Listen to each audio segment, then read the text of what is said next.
In this video, we're going to cover how to stock the pantry. There are certain key areas in the pantry that we need to keep stocked to make sure that clients have a good experience when they visit us. One of the main areas is the fresh produce. That is this area here. It consists of fruits on this side, and on the far side, vegetables. It also consists of these two bonus tables, these green tables here. So during the course of your shift, you want to make sure that these stay fully stocked. The way we stock these items is simply to go into the back to get the food we need, bring it out front, and stock things up. Right now we're between shifts, so there's lots of big carts out here in the pantry. This is a way we can stock in the mornings in between shifts. While there are clients shopping, we're just going to want to use a smaller cart with 1 to 2 boxes of produce at a time. So let's walk to the back where we store all this stuff. These are the areas in the warehouse where we store all of the non-refrigerated produce. So these shelves are going to be full of things like potatoes, apples, oranges. So all the fruits and veggies that don't need to be refrigerated are typically going to be on these shelves here. 1, 2, 3 shelves. During the course of the day, there might be carts in this area too that you can stock from. Anything in this area is fair game to be put on a cart, loaded up, and stocked out in the pantry. Another key area to keep stocked in the pantry is the walk-in cooler. As you can see, we have our first door here with eggs and milk. Our second door is dairy, so all of the other dairy products live here. Third door is lettuce and salads, so these are pre-made salad kits and lettuce. Veggies, refrigerated veggies go in this door here, number 4. Next, refrigerated fruit. This is a lot of cut fruit. Finally, or second to last here, we have deli, so this is going to be pre-made meals, ready-to-eat salads, sandwiches, lunch meat, things of that nature. And the final door is assorted items. So this is really the everything else case. This one oftentimes has beverages, dips, salsas, and anything else that doesn't fit in a different area. During the course of shopping, this gets depleted really quickly because it's really high value to our clients. So it's really important to keep this stocked constantly. We can stock from the behind. We'll show you that in a minute. And the key is just to keep it looking nice, group like food together, and keep it all facing to the front so clients can actually read the labels and make a good choice. Let's go around and check out the back.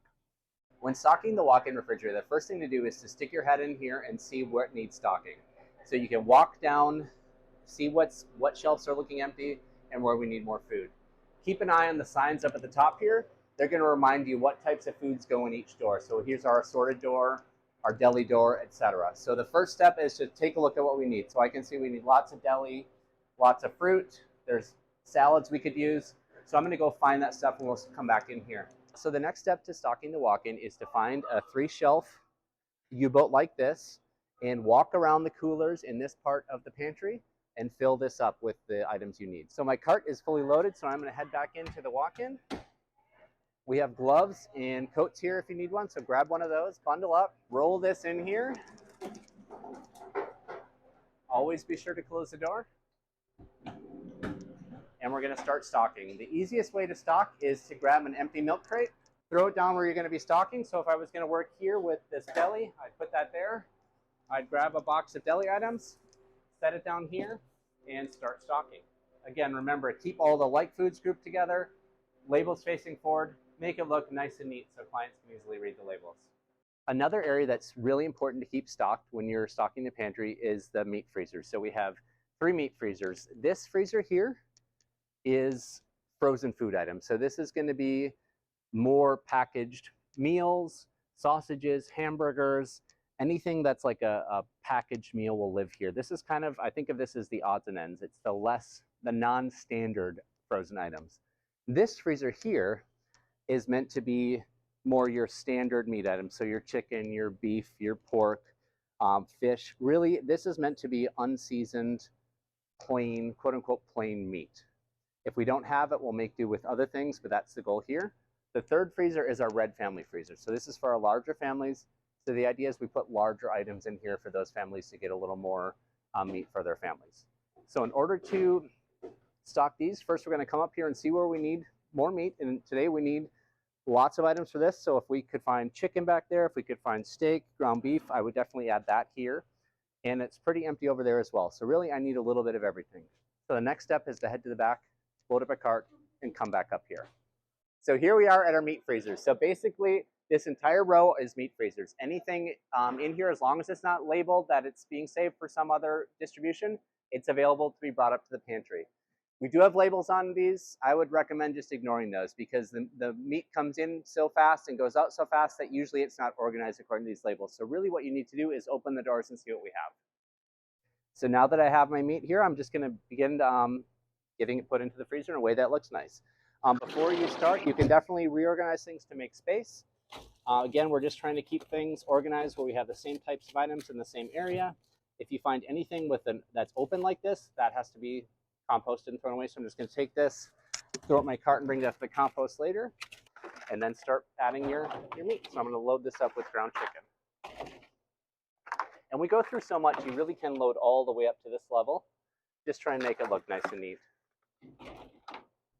Another area to keep stocked during your shift is the baked goods area. So this is mainly going to be bread, buns, tortillas, things of that nature. We'll oftentimes have like banana breads, muffins, and things here as well. Just organize it, make it look nice. So in this instance, we're going to start our shift in a little bit here. We have a lot more bread in the back, so we're going to want to go back and get a cart with a couple boxes of bread, get things reorganized a little bit. If anything looks old, we'll pull it off the shelf and get it restocked. So let's see where the bread's at in the back. All right, and this is where we store our bread in the warehouse. So depending on how much bread we have in a given day, all of these shelves might be filled.